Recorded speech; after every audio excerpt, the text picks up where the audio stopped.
The silence was absolute. Not the kind that came with peace, but the kind that crept in like a predator, slow and knowing. Kara Valen floated inside the twisted wreckage of the Relian transport ship, her suit's oxygen alarm flashing a rhythmic red. 14%. 11%. 9%. She didn't panic. Not anymore. That was what the first 8 hours were for. Now there was only the hum of dead systems, the ghostly flickers of shattered consoles, and the certainty that she would die in this tomb of metal and stardust. She was the last of the crew. If the data logs were right, there had been 17 others. Had been. She curled tighter against the cold wall, watching through the cracked viewport as pieces of hull spun lazily in orbit, a graveyard ballet. Final log, Kara Valen, exo-engineer 3rd class, she whispered, her voice dry and metallic inside her helmet. No life signs. No propulsion. Power's dying. If anyone hears this, I'm sorry.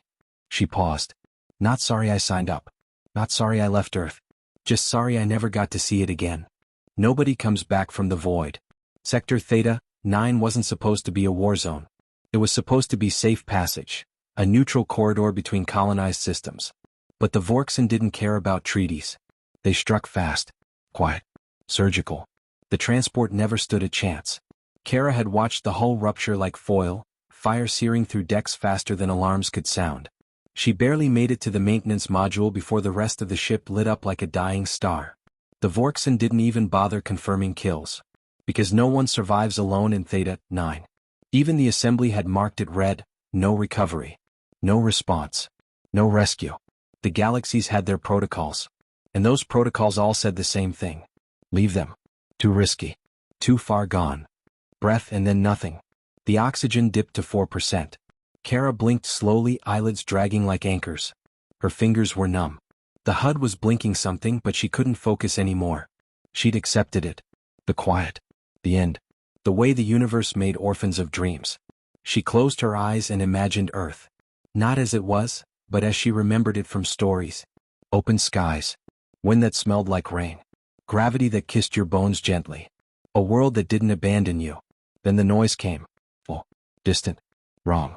A hum, but not internal. She thought it was hallucination at first. But then it grew stronger. A vibration in the hull. A pressure in the air. And then the lights in her HUD flickered once. Twice. Then stabilized. The ship that wasn't there. She opened her eyes. There was light. External. Artificial. Pulsing. Her cracked viewport now shone with a reflection. A ship hovering just meters away, dark and angular, hull plated with matte armor that shimmered faintly in the starlight. It was not assembly. Not Vorkson. Human. She recognized the signature lines. Thick hull, layered armor, twin-engine core. A military rescue class, long decommissioned. No one used those anymore. Not officially. Because humanity had stopped responding to galactic calls years ago. The voice hit her like thunder. Unidentified survivor, this is the Hammerfall. Hold position. You are not alone. She sobbed. Not out of joy. Not relief. Out of pure disbelief. The ship that shouldn't exist. The Hammerfall should not have been there. According to every registry, it had been lost in the first collapse centuries ago. But it was real. Massive. Silent. Deadly. A relic from when Earth still answered distress beacons. The airlock hissed as she was pulled aboard. She collapsed inside, lungs dragging an artificial atmosphere like it was gold. 2 armored figures crouched beside her, helmets reflective, movements precise. One leaned in. You're safe. Rest. We've got you. The other scanned her vitals, injecting a stabilization serum. She gasped and gripped the nearest arm.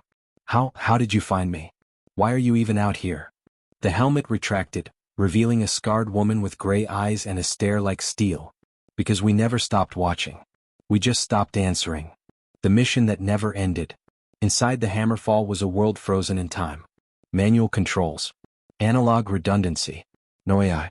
This wasn't an assembly-sanctioned vessel. It wasn't Vorkson. It wasn't even Earth Fleet. It was something older. And far more dangerous. A voice crackled through the intercom. Male, calm, tired. She's alive. Good. Prep the NAV jump. Kara tried to sit up, but the medic pushed her gently back down. Where are you taking me? The gray-eyed woman answered without flinching. Home. Earth? No, the woman said. Where Earth became what it had to become. Whispers of the Phantom Fleet. The Hammerfall wasn't alone. As Kara was moved into medical, she saw the holographic displays. 5 more ships. All dark. All human. All armed. Not part of any known fleet. No IFF tags. No diplomatic ID. Phantoms. Rumors in fringe bars and old war journals. They were supposed to be extinct. But they were here. Operating in silence. Rescuing those left to die in places the assembly forgot. And now, Kara lay on the medical cot, watching as the stars twisted outside the window. For the first time in days she was warm. Breathing clean air. Surrounded by silence that wasn't empty, but watchful. The ship wasn't just a relic. It was a statement. Humanity wasn't gone. They had just gone dark. And now they were back.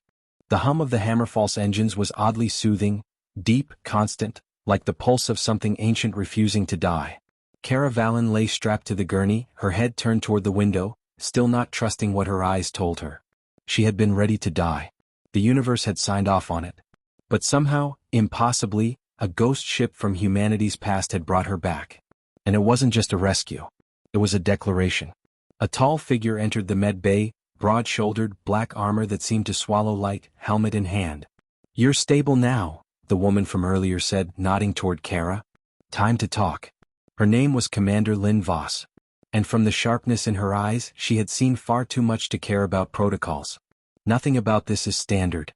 Kara pushed herself upright slowly, her body still aching from cold vacuum exposure. Lynn sat across from her without waiting for permission.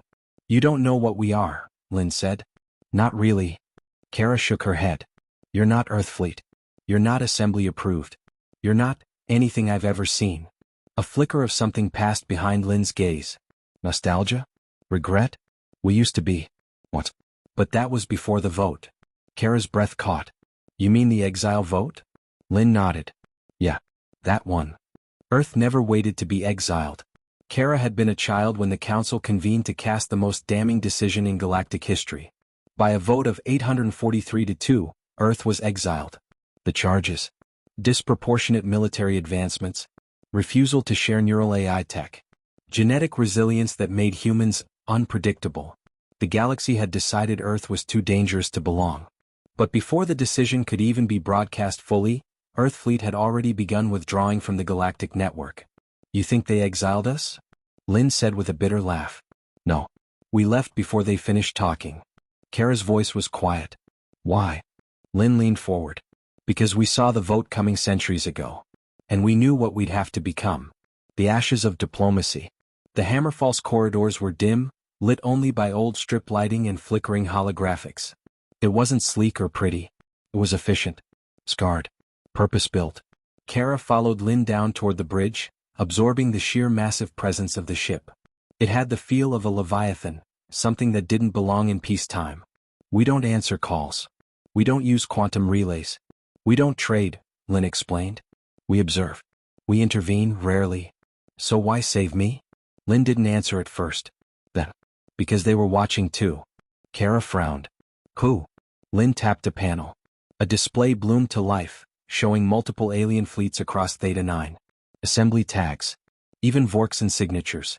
"Your rescue wasn't clean. They know we're here now. That changes everything." A ghost signal goes live. On the Hammerfalls bridge, silence ruled like a god. Minimal crew. No idle chatter. Just war-born professionals keeping the universe at arm's length.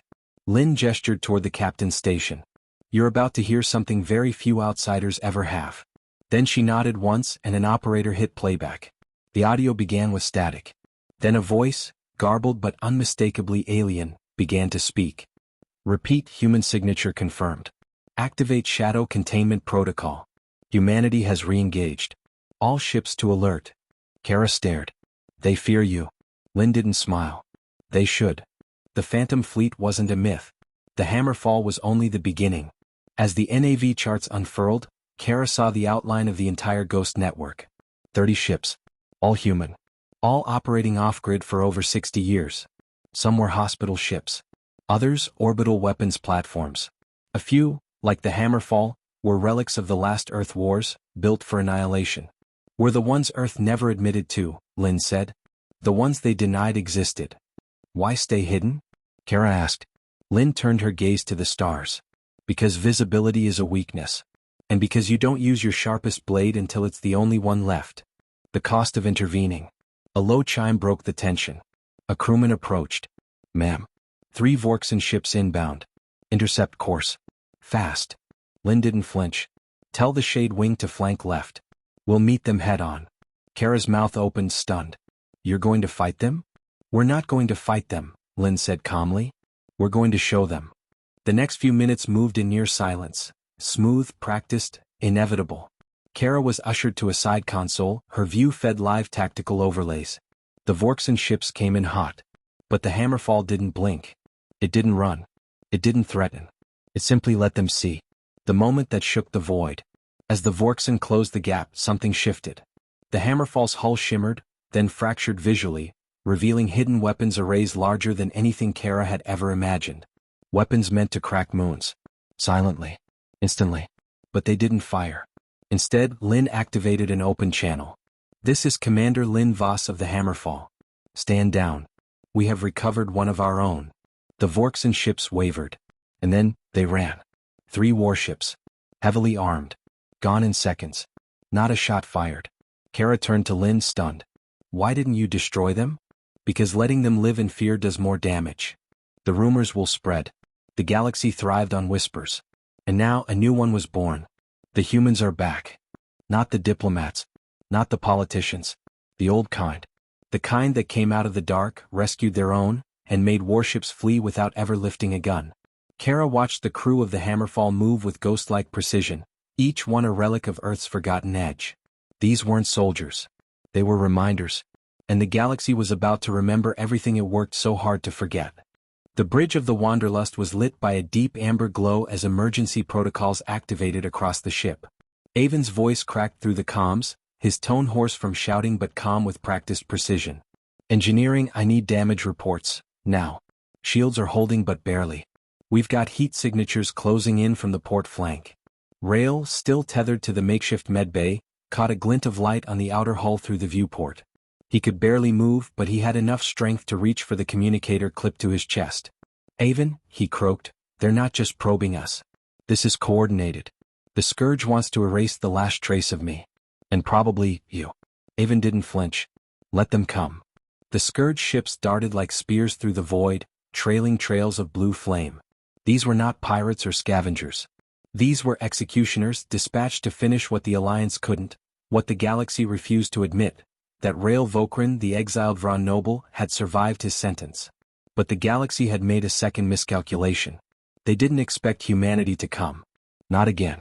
Incoming, multiple hostiles. Pattern lock suggests they're not even cloaking anymore, said Ada, the ship's AI, her voice smooth despite the tension.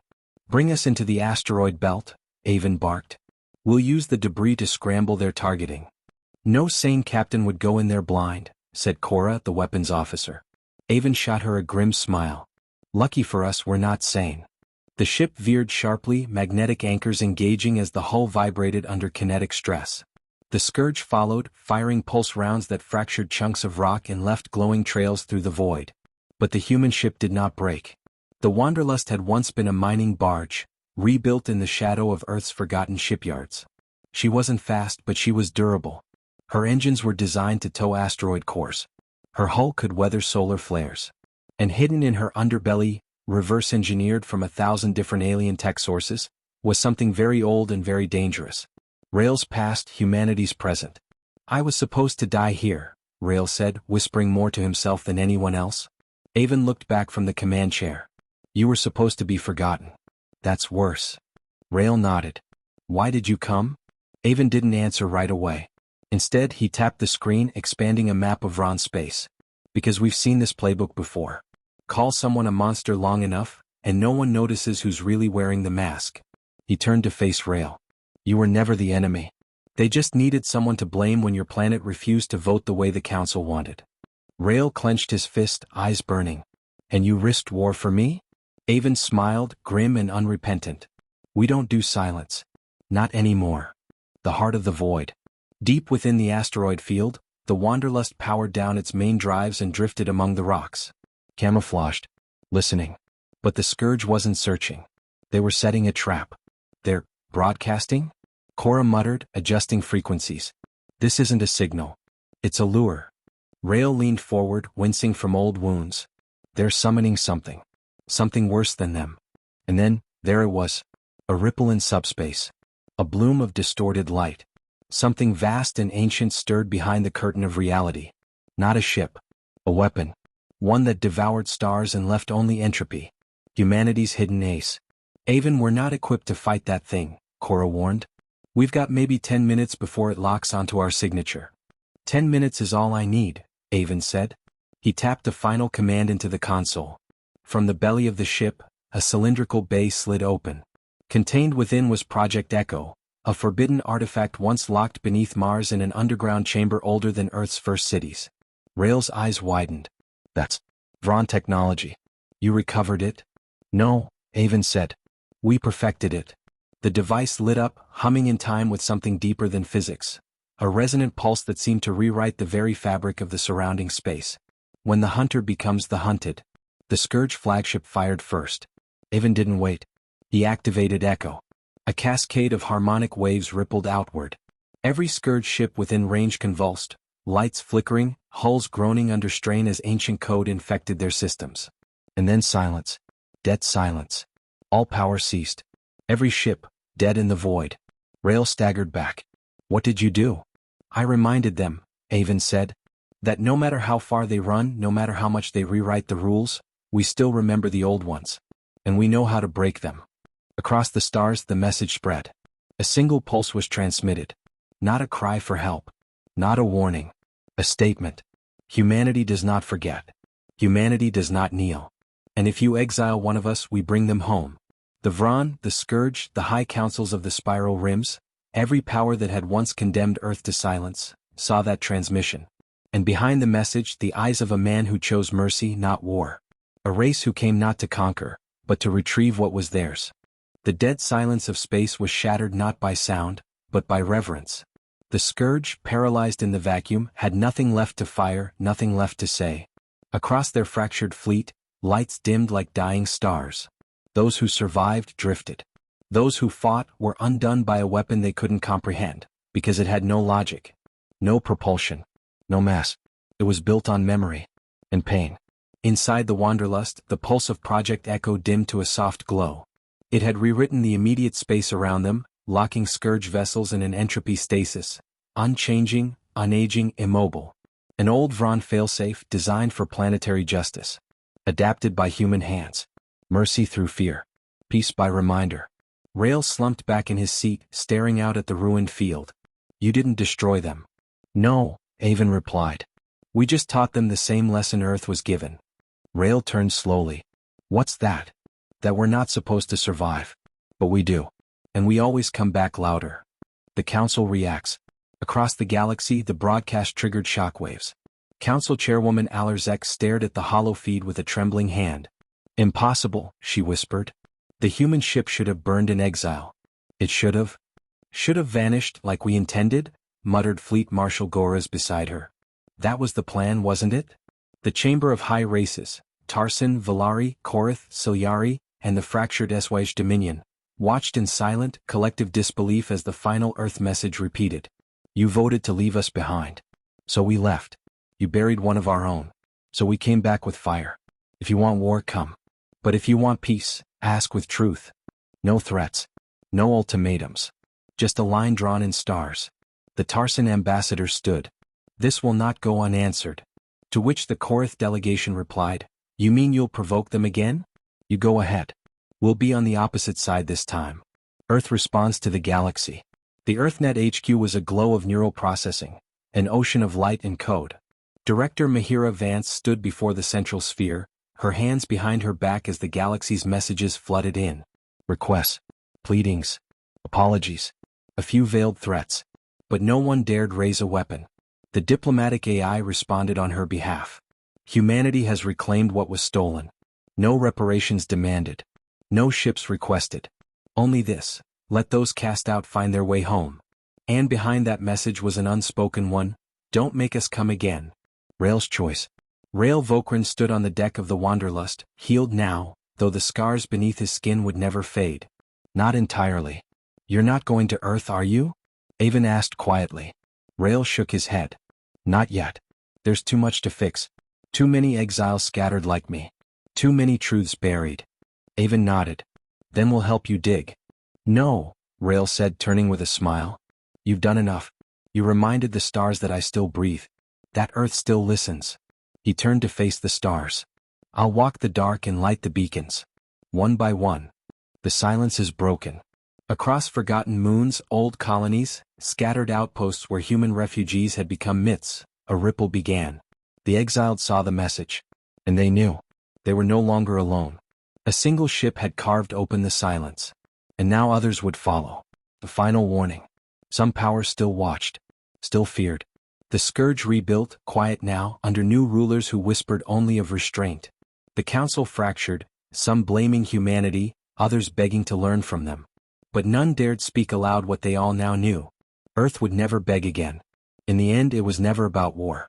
Not for Earth. Not for Rail. It was about being remembered and not defined by the lies of those in power. When the galaxy tried to bury a truth, it forgot one simple rule. You can't silence those who've already faced extinction. And now, it's your turn. If this story resonated with you, if the tale of a broken exile and the humans who defied the galaxy lit a fire in your imagination, subscribe to the Void Narratives. Join a universe of rebellions, revenge, honor, and heart. We don't just write stories. We leave scars and stars. Because in the silence of space, our voice echoes loudest.